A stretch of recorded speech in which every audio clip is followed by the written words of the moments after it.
When you had the best year of your life, what were the key habits that actually allowed that to happen?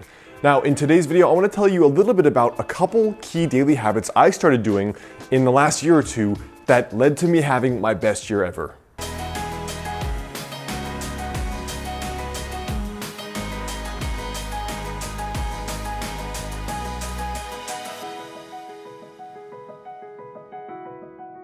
What's up guys, Alex Hine here, author of the book Master the Day. Now, the very first habit I started doing was doing the napkin math, as I call it. So there are so many problems in my life that I've wanted to improve upon and fix. They could range from something going on with a friend to something in my relationship with my girlfriend, something with my parents, something with my fitness, something I'm trying to change with my business, or other goals I'm trying to work on.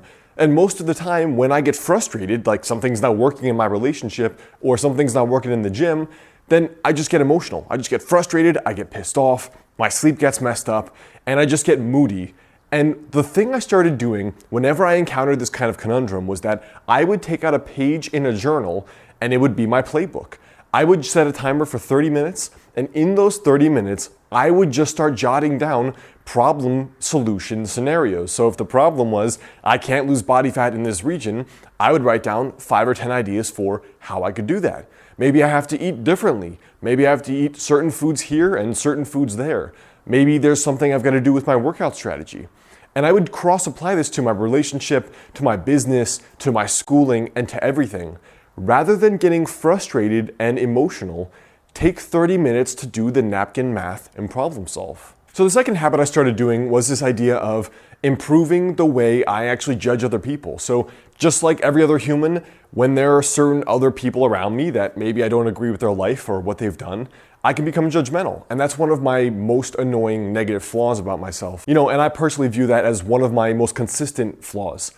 And it can be really tempting to judge anyone, from someone with their weight, some homeless guy, assuming that he was lazy or he's a drug addict. I don't know that. Or it could be assuming something about why a person is the way they are, why they're so nasty, why they're so mean, just treating them like a piece of crap because they treat me like a piece of crap. So what I started doing was, every time I felt the urge to criticize somebody, which may have been justified, they may be a complete douche, every time I felt that urge, I replaced it with empathy.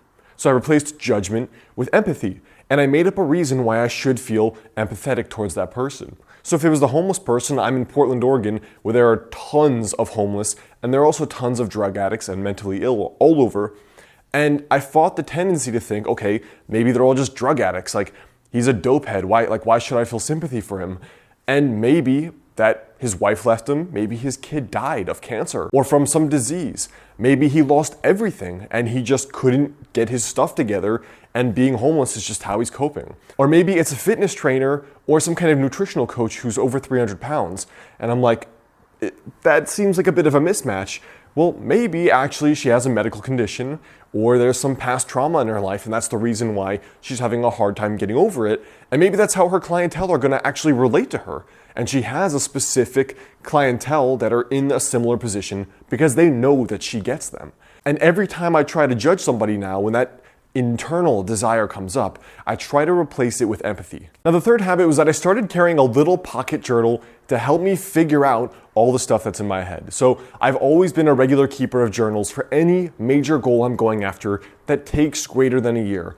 I have one for my business, I have one now for medicine, I have one for meditation, and many other things I've been working on. But what I started was carrying these little black pocket journals. I think they're moleskins. And the reason for that is that I can keep all of my ideas in one place, sorted by the week. So if I have a conversation with someone and they recommend that I read a book, or that I check out a workout, or I go to a country with my girlfriend for the next vacation, I started putting them all in these tiny little black notebooks because I can keep them right in my pocket. I can keep them with me all day throughout the time when I'm traveling, when I'm on an airplane, when I'm in school, even when I'm in the gym if I want to. And anytime an idea comes up, there's never gonna be that sensation that, oh, I had that good idea earlier for how to improve this thing about my life, and I don't know where it went. And what I found is that I ended up looking back through and realizing I came up with a lot of really good ideas to attempt to actually achieve certain goals. And I have it all there in one place. And then if I want to from there, then I can digitally archive it to look it up later. The fourth habit that changed my life is this idea of activation energy. Now, on some days, like you, I don't really want to go to the gym. So what I did to actually stop that from happening, because here in Portland, there's been like less than 10 days of pure blue sky in 7 months. 7 months. So it really affects your energy quite a lot and your mood and your ambition, motivation. So what I did was, rather than getting my gym stuff out of my house, I actually bought a separate gym bag, separate shoes, separate shorts, separate gear, and I just leave it in the trunk of my car. Because rather than going home to get it, I realize I'm never gonna work out here, especially with how bad the weather is. So what I do is I just leave it in my trunk, and that makes it just that much easier to get to the gym when I know it's there and I can just go right from work or I can go right from class. So if you find yourself not engaging in a habit, try to figure out ways to lower that activation energy, which is just the very start. It's that pushing the ball, getting the ball going, right? It's like when you're fighting the force of friction, the start is when there's the most friction. So very literally in a physics sense, but also it's metaphorical, because when you're starting a habit, it's the start of that first minute that is the hardest. It's picking up the guitar to practice, not doing the practice for an hour. The fifth habit is to actually schedule in new habits. One of the new habits I've been working on since I've started this doctoral program is the habit of doing nightly Qigong. So Qigong is a Chinese medicine or a Chinese medical system form of exercise, and a little bit deeper than that as well.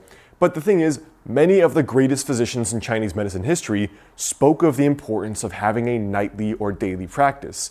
And I'd already been good at meditating and stretching out and stuff and working out, and I was already healthy, but I really wanted to see what this Qigong stuff would do that it wasn't already doing for my life, being healthy.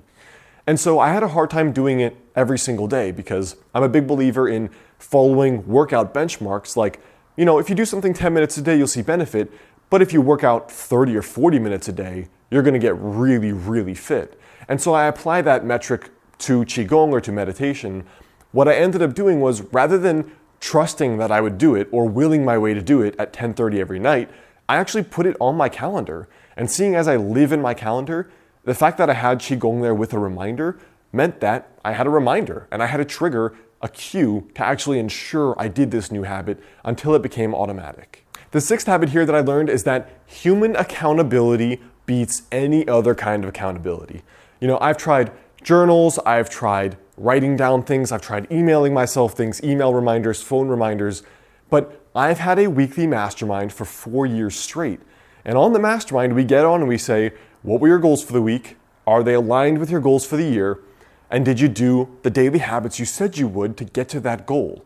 And what I found is that the very act of getting on just a quick chat, we have 4 or 5 people, so we do a half hour every Sunday, but you could do a 5-minute call with your friends. Nothing beats the accountability of having to show up on a call with another person and saying what you did or did not do. Because if you didn't do it, you're gonna look stupid.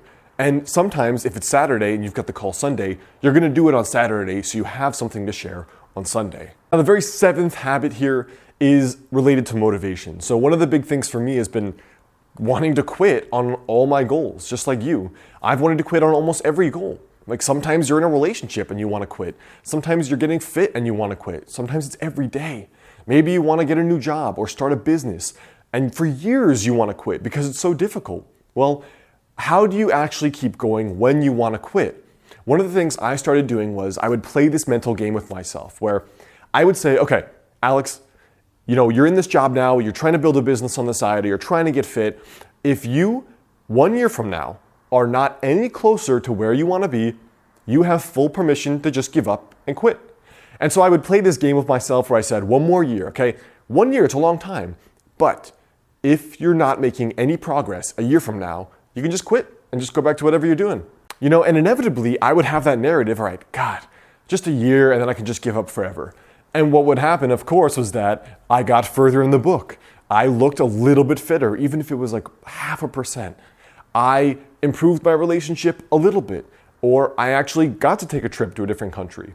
I would tell myself, okay, if it's not better in a year and you're actively working towards it every day, then you have full permission to quit and you can quit crying about it. And so it was almost like a reverse psychology game I played with myself.